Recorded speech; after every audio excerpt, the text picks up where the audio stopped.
If you insist on coming, then don't call me your father. That's what my dad said when I told him I was flying home for my mother's birthday. Then he hung up. I sat frozen in my apartment, coffee going cold in my hand, and made a decision that afternoon that would end with my sister's boyfriend calling me boss in front of the entire family. My name is Vivian. I'm the co-founder of a biotech startup outside Boston. My older sister Claire was always the golden one, beautiful, soft-spoken, effortlessly praised at every holiday while I was the one doing something in biotech, a footnote nobody bothered explaining.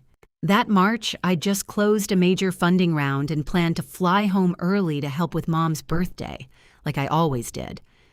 My father told me not to come. Claire was bringing her new boyfriend, a CFO, well-spoken, clearly successful, and my presence would invite comparisons.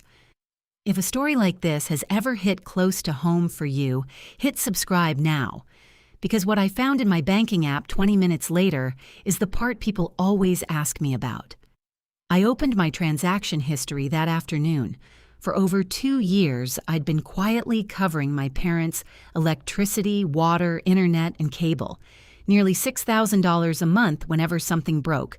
No questions asked, because Claire's struggling was always the reason I heard. The total sitting there, $15,720. I clicked cancel on every autopay one by one. No warnings, just silence.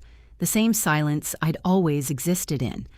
I didn't call on my mother's birthday. I didn't send a card. At exactly 5 p.m., my phone buzzed. "Nicole, why is the power out? Can you check for us?" Then my father. "No water, no internet. Call the providers."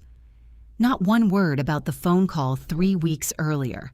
Just another request to clean up a mess. That same week, at work, I was reviewing a staff transfer list and one name stopped me cold. Liam Prescott. My sister's new boyfriend, head of finance, transferring to my Boston office. Approver, me, co-founder. I actually laughed out loud. The world was smaller than I thought. Stay with me here, because the next part is the reason this story eventually reached 500,000 views when it happened to someone in my position. Subscribe if you want to see exactly how it played out. The morning of my mother's birthday, the messages started flooding in. No power, no water, no internet, guests arriving, my mother almost in tears. I didn't respond. Then a video call came in from my aunt, the only relative who'd stayed in touch. In the background, I could hear my mother insisting I was just sulking. I told my aunt plainly, my father had told me not to come home because I embarrassed the family. The room went quiet. Then a new face entered the frame. Liam. He stared at the screen and said, almost involuntarily, "Nicole? You're Nicole Warren.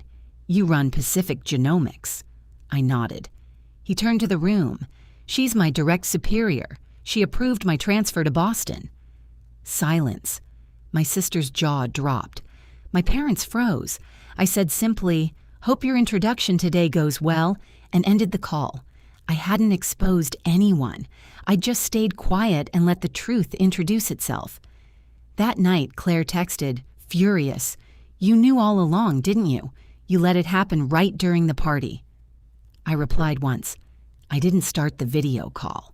I didn't call myself his boss. If a single truth was enough to ruin the party, maybe it was never built on anything solid to begin with."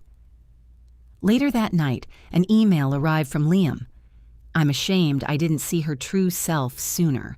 I can't stay in a relationship where basic respect doesn't exist. As of today, I'm ending things with Claire." 2 hours later, Claire was texting me again, not to apologize, but to ask me to talk him out of it, because I was his boss and had influence.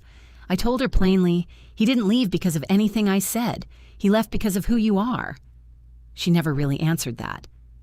A week later, my parents showed up at my apartment unannounced. My father opened with something close to an apology. "Maybe we've been a little hard on you," before pivoting immediately to what they'd actually come for. A monthly contribution of $2,000 to cover their living costs because Claire was still struggling after the breakup and couldn't be pressured. I asked one question. What about Claire? My mother said she wasn't doing well. I laughed, not out of bitterness, just recognition. Claire was never the one who could be pressured. I was always the one who could handle it, so I gave them my actual terms. If Claire contributed her share too, I'd consider it. But only with a signed agreement stating that when they passed, the house and remaining assets came to me. My father exploded, slamming his hand on the table. "We raised you for over 20 years, and now you demand a contract?" I stayed seated. I already spent nearly $16,000 on this family over 2 years without a single acknowledgement. If you want me to continue, things need to be clear. I don't owe you. If you think raising me was an investment, we can calculate it line by line, but I won't pay for it with silence anymore. They left without another word. They never reached out again. I kept living my life. Quiet mornings, late strategy meetings, deals signed with partners who once doubted a woman could run a biotech company. I stopped decorating my life around people who only remembered me when a bill needed paying. Liam still works as our head of finance.